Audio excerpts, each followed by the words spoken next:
Sang Sabda telah menjadi manusia dan tinggal di antara kita. Selamat pagi para sahabat Sabda Hidup yang terkasih. Jumpa bersama saya Frater Galuh, calon imam Keuskupan Malang. Hari ini gereja memperingati Bunda Maria dipersembahkan kepada Allah. Sebelum mendengarkan bacaan dan renungan, marilah kita membuat tanda kemenangan Kristus. Dalam nama Bapa dan Putra dan Roh Kudus. Amin.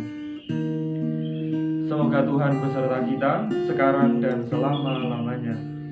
Inilah Injil Yesus Kristus menurut Lukas. Dimuliakanlah Tuhan. Lukas 20 ayat 27 sampai 40. Pada suatu ketika datanglah kepada Yesus beberapa orang Saduki yang tidak mengakui adanya kebangkitan. Mereka bertanya kepada Yesus, "Guru, Musa menulis untuk kita perintah ini. Jika seorang yang mempunyai saudara laki-laki mati meninggalkan istri tetapi tidak meninggalkan anak, maka saudaranya harus kawin dengan wanita itu dan membangkitkan keturunan bagi saudaranya. Ada 7 orang bersaudara. Yang pertama kawin dengan seorang wanita, lalu mati tanpa meninggalkan anak. Lalu wanita itu dikawini oleh yang kedua dan oleh yang ketiga. Dan demikianlah berturut-turut oleh ke-7 saudara itu. Mereka semuanya mati tanpa meninggalkan anak. Akhirnya wanita itu pun mati. Bagaimana sekarang dengan wanita itu? Siapakah di antara orang itu yang menjadi suaminya pada hari kebangkitan? Sebab ke-7-nya telah beristrikan dia." Berkatalah Yesus kepada mereka, "Orang dunia ini kawin dan dikawinkan, tetapi orang yang dianggap layak mendapat bagian dalam dunia yang lain itu dan dalam kebangkitan dari antara orang mati, tidak kawin dan tidak dikawinkan. Sebab mereka tidak dapat mati lagi.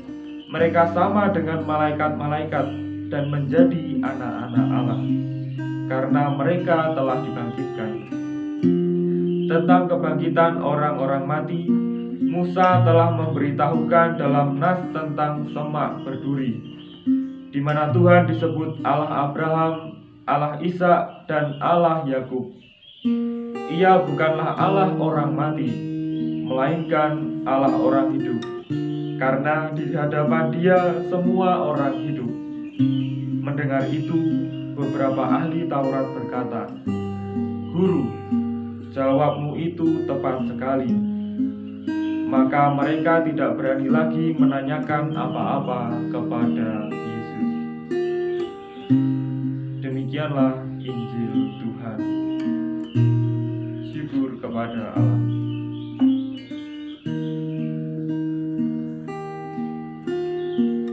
Para saudara yang terkasih, bacaan Injil hari ini mengisahkan tentang soal kawin dan dikawinkan. Bacaan ini mengajarkan kepada kita bahwa usia manusia itu terbatas. Manusia terbatas oleh ruang dan waktu. Manusia seringkali selalu merasa kurang jika belum mendapatkan apa yang diinginkan. Dalam Injil digambarkan seorang yang menikah hingga 7 kali berturut-turut tanpa mendapatkan keturunan. Segala hal akan menjadi percuma dan sia-sia jika tidak memohon bantuan kepada Tuhan. Seperti seorang wanita tadi, karena sudah bersuamikan 7 orang dan tidak meninggalkan anak.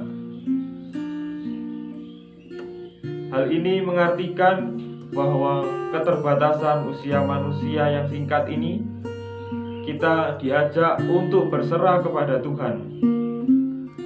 ada salah satu ungkapan yang saya ingat, yaitu serahkanlah segala kekhawatiranmu pada Tuhan. Hanya pada Tuhanlah kita dapat berharap ketika menghadapi banyak kekhawatiran, karena pengharapan di dalam Tuhan tidak pernah mengecewakan. Berbeda jika kita berharap pada manusia, yang ada hanyalah kefanaan dan sementara. Sama seperti berharap kepada Tuhan untuk memiliki keturunan. Hari ini gereja memperingati Bunda Maria dipersembahkan kepada Allah. Keteladanan dari keluarga Bunda Maria, Santo Yohakim dan Santa Ana,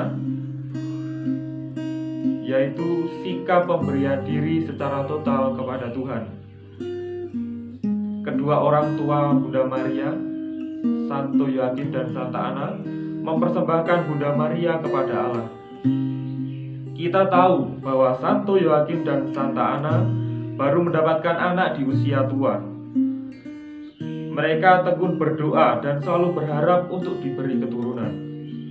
Akhirnya, di usianya yang tua, Santa Ana melahirkan Bunda Maria. Kemudian Santo Yohakim dan Santa Ana mempersembahkan Bunda Maria kepada Tuhan sebagai rasa syukur atas karunia Allah yang luar biasa ini. Memang tidak ada yang mustahil bagi Allah. Bagi Tuhan, mukjizat itu nyata. Sejak masa mudanya, Bunda Maria sudah giat membaca kitab suci, berdoa, dan menjadi pelayan di bait suci. Pelajaran hidup yang dapat kita gali dari keluarga Bunda Maria, semua hanya untuk Tuhan Allah. Segala masalah, kekhawatiran, harapan, syukur, dan cinta. Ketika kita mau menyerahkan semua itu pada Tuhan, maka biarlah Tuhan yang akan menyelenggarakannya.